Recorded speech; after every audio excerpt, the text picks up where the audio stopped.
Hello guys, welcome to my channel. एक बार फिर से स्वागत है आप सबका हमारे नए वीडियो में। गाइस, आज का लेक्चर बहुत ज्यादा इंपॉर्टेंट होने वाला है हमारे एसवाई बीकॉम के स्टूडेंट्स के लिए जो एनईपी के अंडर में है। और आज का लेक्चर एसवाई बीएमएस फाइनेंस के बच्चों के लिए भी है गाइस। तो आज के लेक्चर में हम लोग देखने वाले हैं मैनेजमेंट अकाउंटिंग का एक टॉपिक। अगर आप एसवाई बीकॉम में हो तो आपको सब्जेक्ट है मैनेजमेंट अकाउंटिंग, और अगर आप एसवाई बीएमएस फाइनेंस में है तो आपको गाइस एक नया सब्जेक्ट आया है फाइनेंशियल स्टेटमेंट एनालिसिस। तो दोनों ही सब्जेक्ट के नाम अलग अलग है, लेकिन जो टॉपिक है गाइस वो कॉमन है, दोनों ही प्रोग्राम में सिलेबस सेम है। ओके, तो गाइस आज के लेक्चर में हम लोग सीखने वाले हैं how to prepare a vertical balance sheet. आज के लेक्चर में हम लोग ये देखेंगे कि ओल्ड बैलेंस शीट से वर्टिकल बैलेंस शीट कैसे बनाई जाती है। ओके, तो उसका हम फॉर्मेट आज सीखने वाले हैं। ओके, तो गाइस आज के लेक्चर को हम लोग स्टार्ट करते हैं।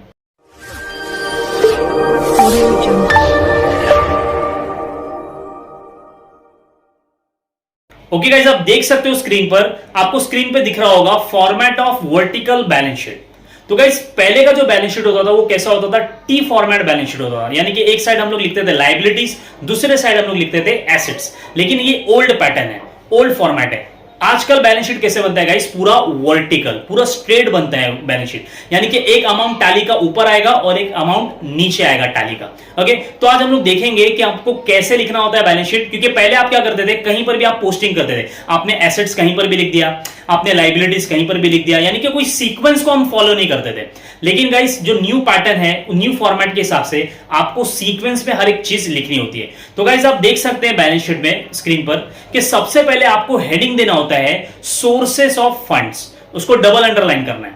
सोर्सेस ऑफ फंड यानी कि कंपनी के पास में कौन कौन सा सोर्स है पैसा कलेक्ट करने का। तो गाइस यहां पे याद रखना है कि सबसे पहले आपको लिखना है पॉइंट नंबर ए में आएगा शेयर कैपिटल। शेयर कैपिटल को आपको अंडरलाइन करना है। शेयर कैपिटल में आप देख सकते हैं स्क्रीन पे कि दो टाइप्स के शेयर कैपिटल होते हैं, एक होता है इक्विटी शेयर कैपिटल और होता है प्रेफरेंस शेयर्स कैपिटल। तो क्वेश्चन में गाइस आपको अगर दोनों शेयर्स दिया है तो आप क्या करोगे? दोनों लिखोगे। एक दिया तो एक लिखोगे।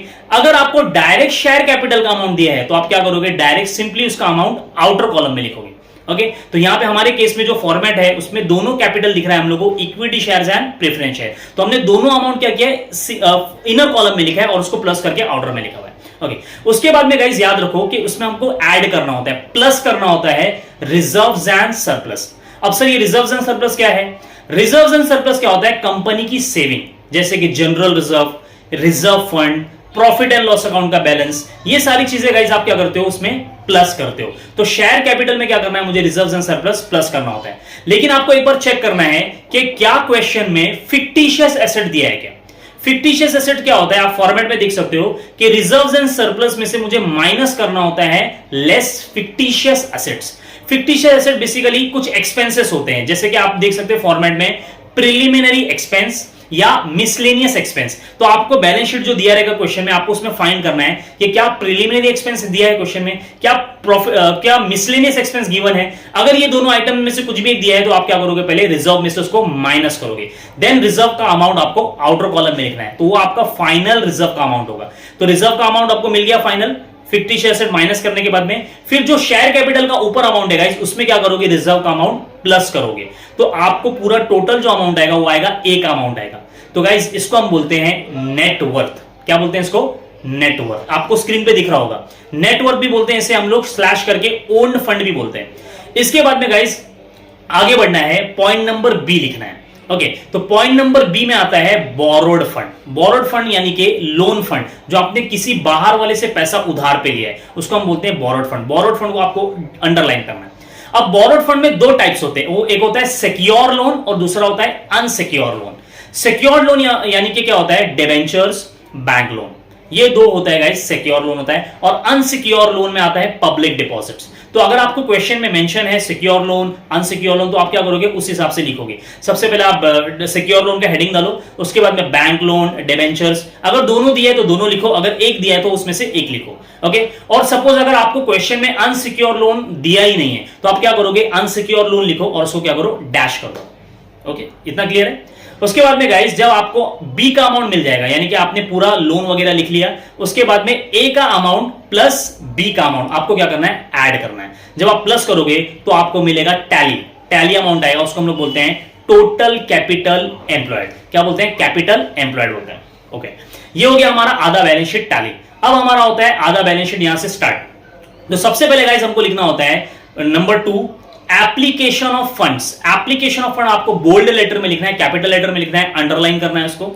उसके बाद में गाइस यहां पे 3 पॉइंट्स है, point number A, B and C. A में गाइस सबसे सिंपल है, A fixed assets. Fixed assets आपको अंडरलाइन करना है। फिक्स्ड एसेट्स क्या क्या होता है? Land and building, plant and machinery, furniture. मैं गाइस इस लेक्चर के एंड में आपको पूरा लिस्ट दे दूंगा कि क्या क्या फिक्स एसेट्स है, क्या क्या करंट एसेट्स है, ओके, क्या क्या करंट लायबिलिटीज होता है, इस लेक्चर के एंड में आपको मिल जाएगा। ओके, तो यहां पे मैंने कुछ एग्जांपल लिखे हैं, जैसे कि furniture, land and building, machinery, ये सब कुछ एसेट्स हो सकते हैं। इसके अलावा और भी एसेट्स हो सकते हैं फिक्स एसेट। तो आपको 1 बाय 1 सबको लिखना है इनर कॉलम में, फिर आउटर में आप उसका अमाउंट प्लस करके लिखोगे। उसके बाद में आता है हमारा point number B. Point number B में सिर्फ सिंगल एक ही चीज आती है, इन्वेस्टमेंट। तो सिंपल आपको अगर क्वेश्चन में इन्वेस्टमेंट दिया है तो आप उसका जो अमाउंट है वो आप आउटर कॉलम में लिख दो। उसके बाद में गाइस पॉइंट नंबर सी आता है हमारा वर्किंग कैपिटल। हेडिंग क्या डालोगे? Working capital. आप फॉर्मेट में देख सकते हो। वर्किंग कैपिटल के ब्रैकेट में मैंने लिखा है सी ए माइनस सी एल, मतलब current asset minus current liability. यानी कि हम फाइंड कर रहे हैं वर्किंग कैपिटल का अमाउंट। तो हमको ये कैसे पता चलेगा कि वर्किंग कैपिटल कितना है? तो सबसे पहले आपको लिखना पड़ेगा करंट एसेट। हेडिंग क्या दोगे? Current assets. अब सर करंट एसेट्स क्या क्या होते हैं वो आपको मैं लेक्चर के एंड में बता दूंगा कि करंट एसेट क्या क्या होता है। सिंपल यहां पे फॉर्मेट में मैंने क्या लिखा है? Current asset. इसमें से माइनस करना है करंट लायबिलिटीज। तो जो भी क्वेश्चन में करंट एसेट दिया रहेगा उसमें से आपको माइनस करना है करंट लायबिलिटीज। तो आपको अमाउंट मिलेगा, वो रहेगा वर्किंग कैपिटल का अमाउंट, यानी कि सी का अमाउंट। तो गाइस आपके पास में ए का अमाउंट आ गया फिक्स एसेट वाला, बी का अमाउंट इन्वेस्टमेंट का है, और सी का अमाउंट आ गया आपके पास में वर्किंग कैपिटल। तो ये तीनों को आपको प्लस करना है, ए प्लस बी प्लस सी, तो आपको मिलेगा कैपिटल एम्प्लॉयड। ओके, तो ये जो कैपिटल एम्प्लॉयड आया होगा ना गाइस, वो ऊपर वाले से मैच कर जाएगा। यानी कि जो ऊपर हम लोग ने सोर्सेस ऑफ फंड से स्टार्ट किए थे और जो टैली आया था हमारा, वो मैच कर जाएगा नीचे वाले टोटल अमाउंट से। ओके, तो ये हमारा होता है वर्टिकल बैलेंस शीट। सिंपल सा है, आपको बहुत हेल्प होगी आपको एग्जाम में। ओके, ये फॉर्मेट अगर आप एक बार याद कर लेते हो तो आपका पूरा मैनेजमेंट अकाउंटिंग 90% आपका जो सिलेबस पूरा कंप्लीट हो जाता है।